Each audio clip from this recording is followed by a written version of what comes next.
What's up, everybody? My name is Steven, and this is Above the Table, where we like to talk about how to better run our games.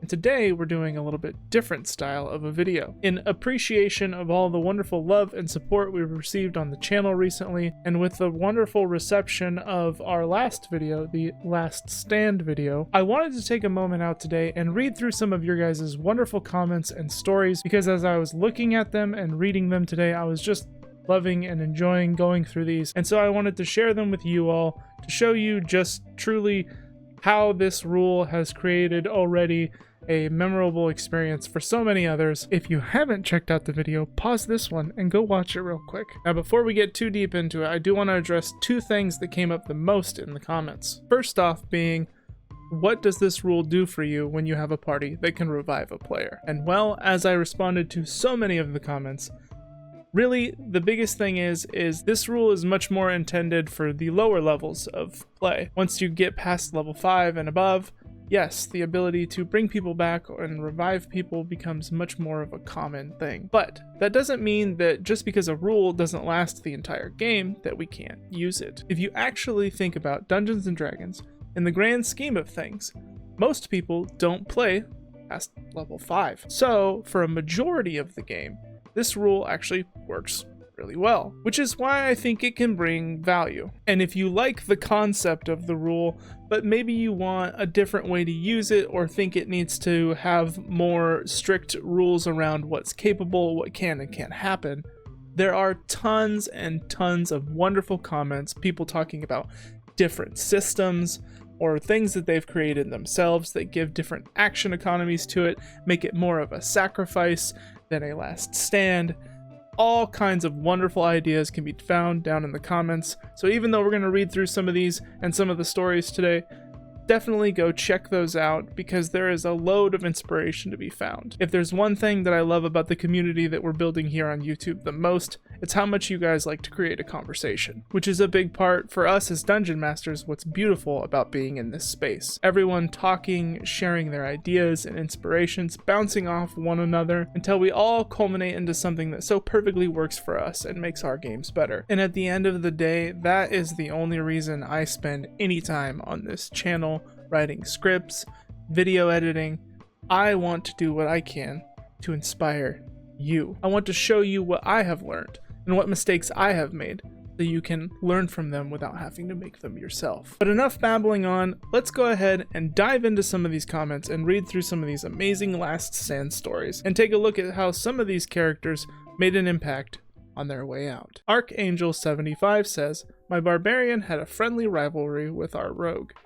Kept calling her Little Mouse, till one day we had a duel on her request for me to stop calling her Little Mouse. I lost. The dice weren't in it for me, and from then on I began to call her Little Rabbit. As our campaign goes on, our characters become fast friends, and eventually we have to rescue hostages from an orc tribe. Think Lord of the Rings Uruks that had an alliance with Drow raiders. We break in, grab the hostages, and make our escape to the surface. The fighting was hard at every turn on the way out, and the cleric had 2 spell slots left. She was fighting on, carrying the mage, because she got hit by 2 arrows, so he was limited on any fighting. My barbarian and the rogue cleared the way until we reached a ravine with a narrow bridge. We stood back to hold the rear while everyone crosses. A few of the orcs got past, as the last hostage and what was left of our team made it across. So I cut the bridge, sending the orcs falling. So it's me and the rogue left on the other side. She and her roguish ways were ready for death. I told the DM I was going to roll a strength check, and I picked up the rogue. She rolled a dex save to prevent what I was going to do. My strength outmatched her dexterity. With my last words to her, 'Live well, little rabbit,' I threw her across to safety with all the might I had. I let go control of my character and gave it to the DM, for he was ready for the end. Ragnar Stormbear put forth one final war cry, going into a berserker frenzy as he charged into the enemy horde." That's f***ing legendary. Beautiful. I love that. Yashwe says, "I had a lawful evil character in a party of good characters. He stayed behind to save the party, and his last words were, 'Remember, every breath you take after today is an act of my mercy.'" That's pretty good. I like that. Just that tinge of guilt from the evil side of the character. Just one last little stab right before he goes. We have a response to that as well. On that day, his heart shifted to light, ever so slightly, and with it, he delivered possibly the hardest line that ever could have been said in that situation. Yeah, that's hard. I like that. That's pretty great. Mirandel says, "Death comes for us all, but it does not come for me alone. I cast Fireball." The last words of every wizard to die in combat. And if ain't that the truth? Except for usually, they just didn't realize the room was quite so small. Something to remember as we look through these rules and you look at house rules for your own games. Take something you like, but doesn't quite work, and twist it. As we read through a lot of these rules, you're going to see different variations, people that are allowed to do much more, much less, or even are guaranteed certain things. And I think that's fantastic. It obviously works better for them, their party. And that's what it's all about, is figuring out what works for us. Find things that inspire you, that give you ideas about how to create moments in the game, and figure out how to make it work for your table. Star Wyvern HPB says, "I know I can't win, but the longer I delay you, the more people can get away." Is always awesome, and I have to agree. An interesting twist on this rule from another YouTuber, Professor DM, I don't know if you maybe heard of him, but Anachronisticon says, "Professor Dungeon Master has a similar rule in that once you are at 0 HP, you are mortally wounded. So no death saves, no ifs, no buts. However, you can continue fighting for that final combat.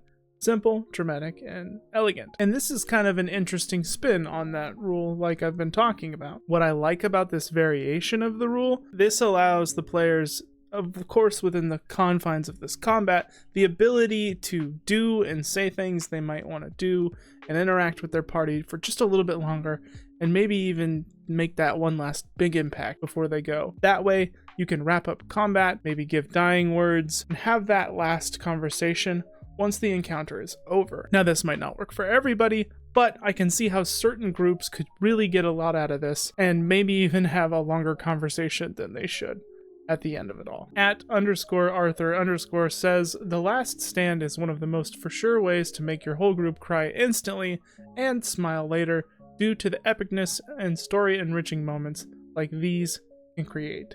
And I couldn't agree more. It's why I like rules like this, and it's why I continue to try to find them or create them. Another quick thing to address, some people were like, well, why can't they heal themselves? Why can't the cleric heal them? Why do they get these actions out of turn, but they can't be healed? Here's the thing. The character's already dead. That's been decided. The cleric can't heal them now because, well, if you need a mechanical reason, you can't heal people on someone else's turn. Sure. Maybe they pop back up for their last stand right after an enemy's turn, and now they're taking their turn out of place. Why can't you? Well, because, hold on, we're giving this player and this character a moment. If your table's anything like mine, your players have put love, time, and careful decisions into these characters. This is about giving them a moment. This isn't about bending the rules to have plot armor against character death. This is about putting the stories that we're telling in front of the mechanics. This is about creating those moments that your players are going to talk about forever. @PageWaster says, "I convinced my GM to do this in our Curse of Strahd campaign. I had a character with a vendetta against Strahd, and in the climactic battle, he was running towards Strahd with the sword that was needed to kill him. I forget its name, but I got hit with disintegration, and my final action was actually landing the killing blow on Strahd." I love that. I love that so much. Just think of it this way. You're in a fight, you've finally met the big bad, it's getting to a point where the stakes are high, everyone's hurt and injured, you need to just take him down. So, one of your allies charges forth, sword aloft, running forward, and in a moment the enemy extends out his hand. You see as your friend begins to fade away, some of their essence falling to air like dust. Your vision is obscured for a moment, but as it begins to clear, your friend no longer stands there. But what does is Strahd himself, impaled with the sword needed to kill him. That's poetic. I love it. What more can you say? Sure, the character is gone. The party is left without them. But what do they leave them with? Another chance, another moment, to live another day, to tell their story forever. @Grady Olson says, in one of my first D&D campaigns I played, I ran a human paladin of Helm, Marcus Dorthman. The campaign lasted years, and we ended up in Avernus fighting against Asmodeus' minions as we opened up a portal back to the prime material plane. Everyone had made it through save for me, and a friend who was playing a moon elf, Sylvia Moonswater. Our characters had gotten close, and she didn't want to leave. The problem was that the door could only be closed on Hell's End. Oh, I see where this one's going. With a final goodbye, Marcus pushed her back through the portal, and he shut the portal. The DM then described at the end of our campaign that Marcus, at that moment, had become a champion of Helm, and to this day, he stands watch at the last portal out of the Hells, an eternal guard. Oh, this is why I love this rule. Just imagine it. Your character is going to die. Your player's character is going to die. But what if you could give them one last moment to make a massive impact in your game, in your story, in your lore? This man is forever concreted as the last bastion and the last portal to the material realm from hell. That's fucking awesome. I love it. These are the kinds of things that players are going to remember and talk about. They're the kinds of things that they're going to want to share with other people. At the end of the day, what are we trying to do here? Are we trying to tell our story, or are we trying to make a story? This is how you make stories. Love it. Okay, on to the next one. At Caleb Krogan says, thank you. You're welcome. I had a Goliath barbarian who was running for a one-shot with this rule. I'm dead to rights, but my final action was standing up and catching a storm giant's maul, stopping it from crushing our druid, who had a teleport ready. One last, I love you, and I kicked her through the portal. Perfect send-off. You're in the fight, you're in the thick of it, all of a sudden, this giant maul is coming slamming down towards your friend. In the last instant, it's caught. You see your friend there, you know there's nothing you can do for yourself, but only one thing you can do for them. So you push them through the portal and you let that maul come down. Oh, I love it. At Orion Rift Clan 2727 says, not an experience, but the best thing I have ever heard for a trickster cleric is using their last stand to cast invisibility on themselves so that the party couldn't find the body. Their deity loved it so much that they became a permanent jester for that god. One last final trick for the trickery cleric to just go out with some form of, like, I don't know if you would call this a prank. I guess so. Because it's still real and it's still bad, but that's funny. I like that. That's really good. Our Volcano 7338 says, I've always liked the idea of hysterical strength, where a person's brain ignores the normal limitations of the human body and allows for extraordinary acts at the risk of severe damage to the body. Adrenaline really is an IRL superpower, and you're not wrong. If you're facing a last stand, then the cost of strength isn't going to bother you for long. Let the barbarian rage so hard that their heart bursts as they rip the giant's head off with their bare hands. Let the sorcerer dive into their wild magic and cause a massive surge from deep within. And let the warlock offer eternal servitude to their patron if they intervene. Let their deaths mean something. In tabletop games, death happens. It's just part of it. Just like real life. We have almost no control over when this happens sometimes. But what we can have control over, since we are the ones telling the story, is how it happens. Death sucks. And I don't think that this makes it not suck. This just gives it impact. Coranthanios, maybe I'm saying that wrong, probably saying that wrong, says, this is something more narrative-driven systems excel at. Give you the chance to do these moments that are narratively significant and feel awesome, because it would make for a great dramatic moment. It's something that's so great that people should explore more to learn what makes them work so well. I feel like D&D has been gamified a lot, where people are too worried about the numbers or action economy and they're missing out on the narratively rich experiences they could be making. Think less about it as a game and more of it about as a story. Of course, that's not entirely needed and does not need to make those experiences any less valid, but knowing that these things can be approached from other angles without trying to break or min-max the system comes with a shift of perspective that can make you appreciate it more, and I cannot agree more. Another note about taking things and focusing on what you care about and what your party cares about, sometimes pushing the rules aside is For example, even with this video, I received plenty of comments asking me, what if X happens? What if Y happens? How do you handle it then?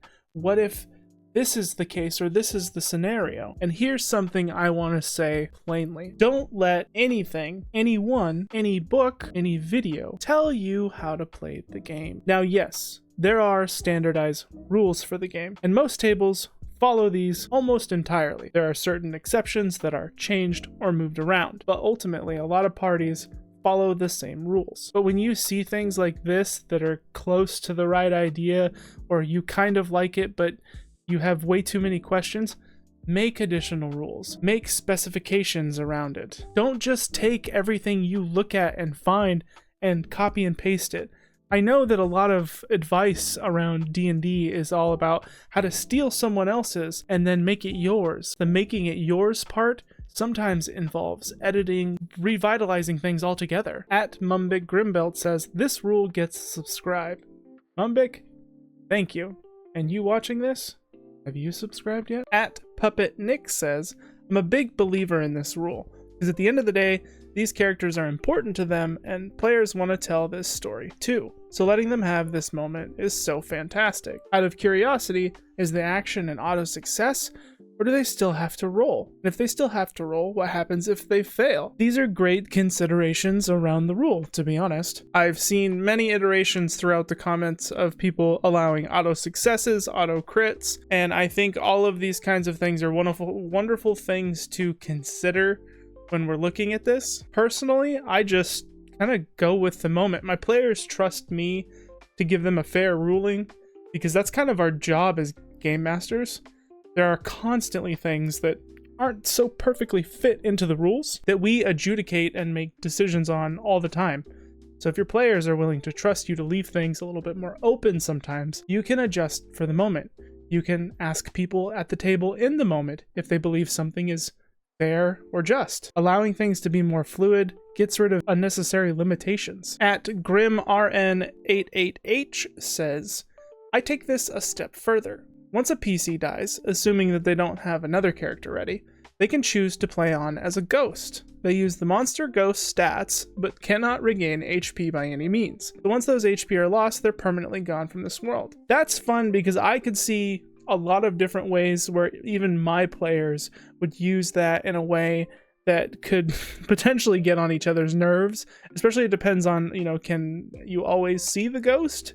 Because I just see so many pranks and situations where one player is with the party to get back at them for either waiting around too long or not saving a spell slot or a potion and wasting it in a time when they didn't need to. So I could see that being both comical and interesting. At Hasmahas says, I like the idea of the last stand, but the mechanic sounds like it would feel out of place once revive options become available.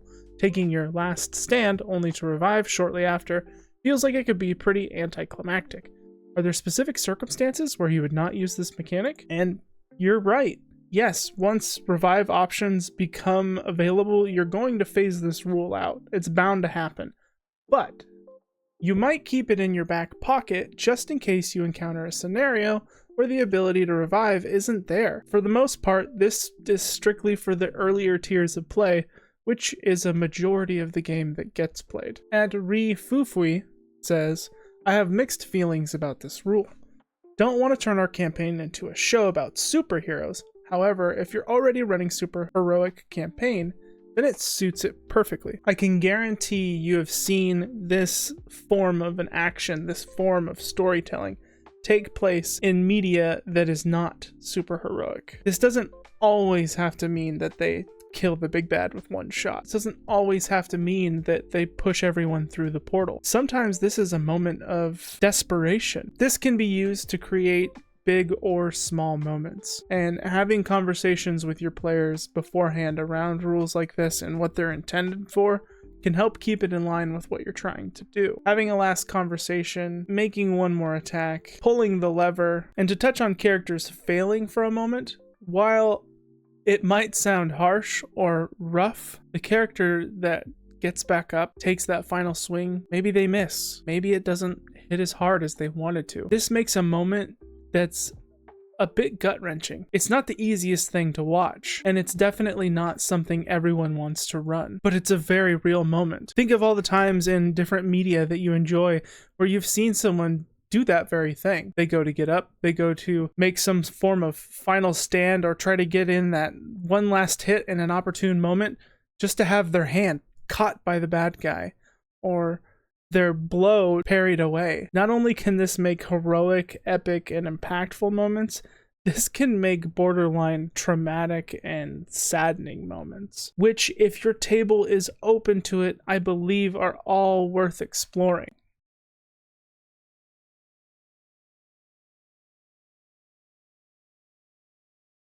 Hey, at Verbose Vindication says, I like this implementation better than what my current DM is running.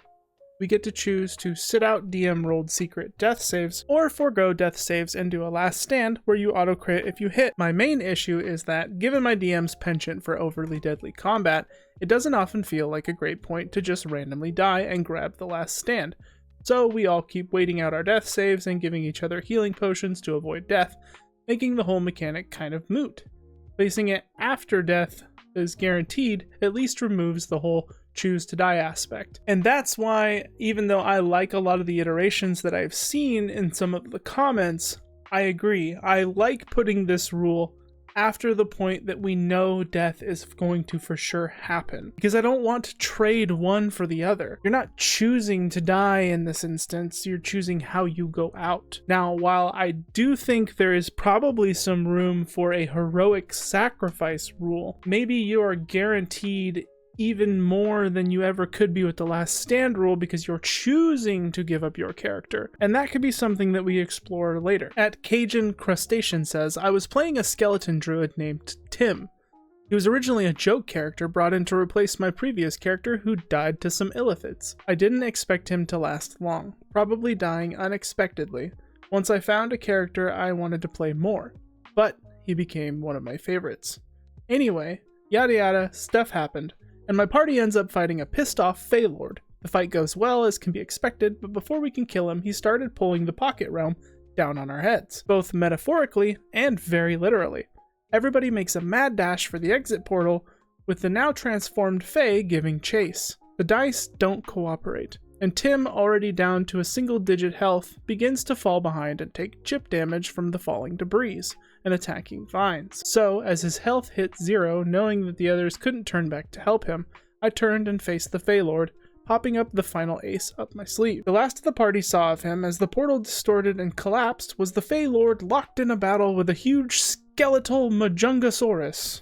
Some sessions later, our DM had to stumble across some objects that had been ejected from the Pocket Realm when it collapsed. Our Warlock player recovered a grinning skull with Tim's distinctive claw marks across the face, and a dim blue light peeking through the cracks. He still carries it with him as a memento. I like that a lot. That skull memento is badass. It's weird how sometimes our throwaway characters, the characters who are maybe just a joke for a one-shot or brought in as a guest character, can become our favorites. That's what's so great about this game. It's so unpredictable, especially when we allow for things like this that expand out our ability to tell stories and make creative, epic, inspiring moments. And well, everybody, that just about wraps up our video for today. I hope you enjoyed this, where we just went through and kind of casually got to look at some of your guys' own stories.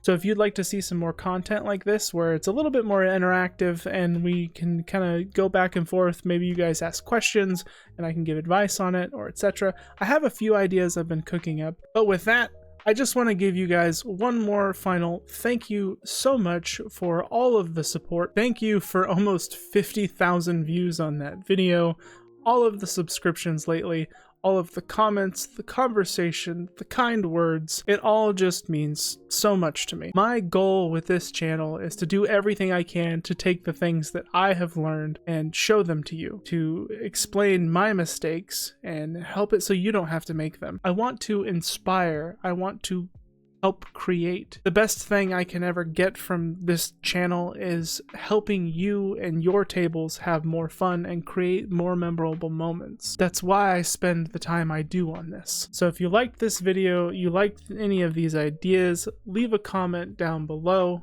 I always try to make sure to respond to every comment I get on my videos. As a very busy person who's raising a family, I don't always have the most time to interact with people, and you guys give me that chance to do so. But with that said, thanks again everybody. Thank you for watching the video. Thank you for being here. If you enjoyed this video or any of our other videos, give it a like, smack that subscribe button, and join in and follow along for more as we continue to learn how to better run our games. Thanks guys, and I'll see you on the next one.